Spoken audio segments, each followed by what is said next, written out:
Because I also think on the other side of that too, there's just certain men that just they don't want to cheat, even if they do have options, even if the women are out there, even if that is what it is, they just don't want those women because they know it's a difference between quantifiable and qualitative. Which once again I think proves the point that women are just simply more decisive.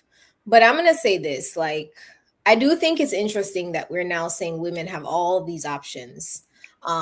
When in every other conversation, we're speaking about women hitting the wall, we're speaking about women having to decide early, we're speaking about women being undesirable. Like, once again, as I keep saying, the contradictions, in my opinion, are glaring in a lot of these talking points. Who can cheat versus who does cheat. Fundamentally, cheating is a character flaw. Cheating is a character flaw. It's nothing about what a person does. It's nothing about how they're not performing. Cheating is a character flaw. I actually think cheating is cowardly. You're unable to verbally communicate what you desire and to make a decision based off of it. So, for example, if you're unhappy, you're unable to say, hey, you know what? I'm unhappy. I'm walking away. That's cowardly. So you decide to just hop, skip, and jump to jump in somebody else's bed and to do some nonsense. It's cowardly. It's weak. You could just stand up for yourself. You'd feel much better advocating for yourself. You'd feel much better saying, I'm not getting what I deserve in this relationship. I'm walking away because I have one life to live, and I'm going to make sure I get what I deserve in this life. That's what would be courageous.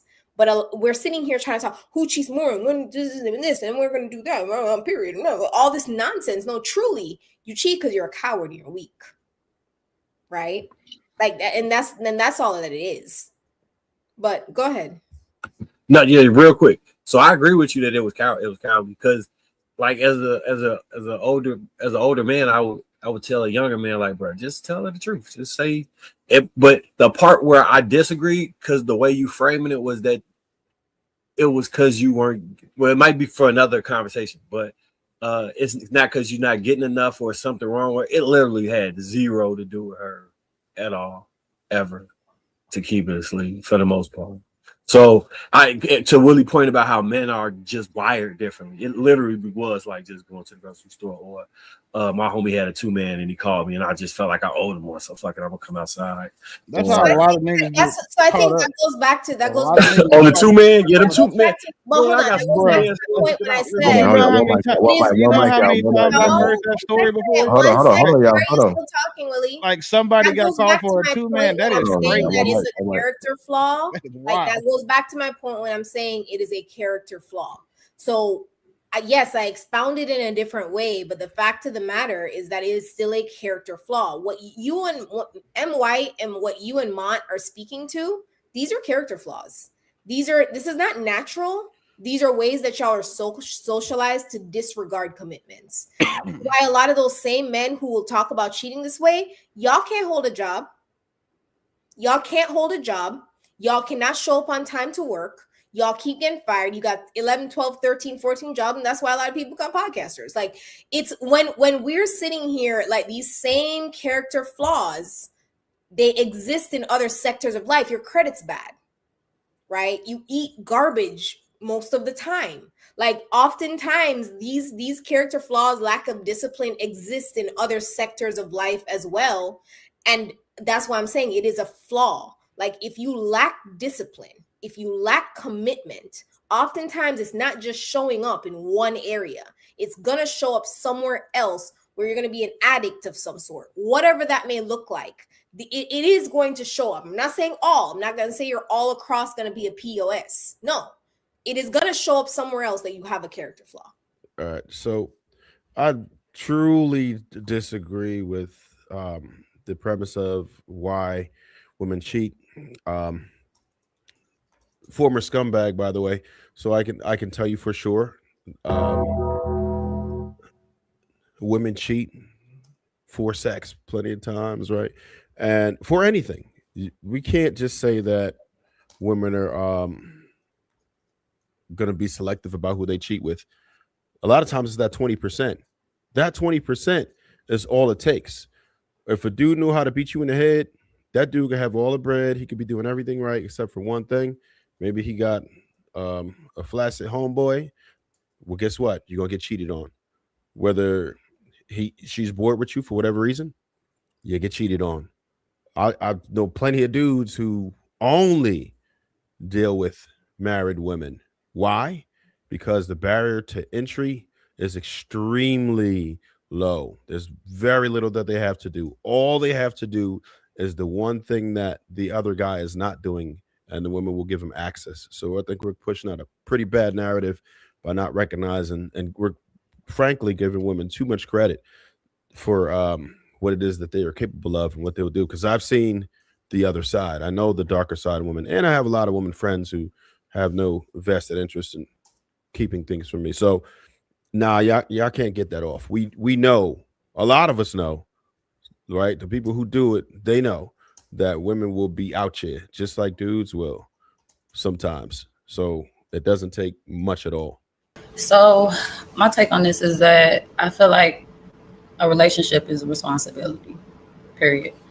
I feel like most of us are not in relationships. We're in unhealthy attachments, and there's a difference. The space was created centered around a lack of the foundation and the tenets that you all are seeking as being in a relationship. So there has to be a lack of communication, self-awareness, empathy, emotional intelligence, quite frankly, serenity. Like, we can keep going in circles around this. This is the obvious. I think a lot of transparency and consistency is what makes a healthy relationship, as well as collaboration and cooperation. We could barely get this on a panel. So I couldn't imagine what personal life is like. And I'm not taking shots at anybody. It's just a matter of maturity. And again, self-awareness. A lot of this reckless behavior that's wrapped in this biological predisposition to sow your royal oats, it doesn't matter if you're a man or a woman.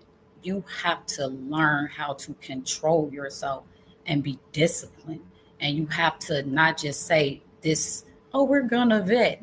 There's a process, and it should be, but it's not, because we have a culture of what we even accept as casual sex. It's really no thing or such thing as casual sex when you really elevate yourself and the vibes. If you're a really high vibrational person, you don't want certain people around you, let alone sharing your body and your existence with them. So a lot of you all talk the talk, but you don't walk the walk. If you really wanted a healthy relationship, you would be responsible. You would carry yourself in that manner, and you would respect that. And I guarantee you would get that, because that's the energy that you emit. And you wouldn't want anybody else around you that wouldn't be willing to submit. So, I mean, I get it. But to be honest, the other side of this conversation, outside of me and just steady wanting to promote that they just feel like it's in their nature to cheat. And I'm not going to argue with you because I'm not a man. If that's true, right, then I think we need to have a real open and honest and brave conversation about poly, right? Because I also think on the other side of that too, there's just certain men that just, they don't want to cheat. Even if they do have options, even if the women are out there, even if that is what it is, they just don't want those women because they know it's a difference between quantifiable and qualitative. I can have one quality woman that stands by me instead of 100 dirty broads that I'm really putting myself inside of and risking myself and saying, hey, this is what makes me a man. It doesn't. You're reckless. It's immature. So like I say, we can keep going roundabouts. It's subjective, but if it's really not, it's objective. If you really wanted to be a responsible adult, you would move as such. So I'll land my plane up. Why do you say dirty broads like that? Dirty broads. Because it's always we want holes. It's not like you want a slew of quality women. It's like you always want those degenerate women, like the low-hanging fruits that are easy for you to get to be accessible to, because you don't want the hard work that you're already putting in to get that quality woman. Like, I guess you don't want more of those. Just want some easy access. Like you were saying, I don't want it because I care about her and I don't care about my woman. She was just convenient. So that's why if you had a rent, do you take better care of your rental car or the car you actually pay for that you finance in your name? That's why men treat hoes like that. It's the same thing. Niggas want the low hanging fruit because they just want to bust a nut. Niggas not trying to go out here and start a whole new relationship to get some pussy. So when dudes are out here fucking these hoes, yeah. That's the dirty broads, right? So I don't know if niggas is out here fucking dirty bitches. That's different.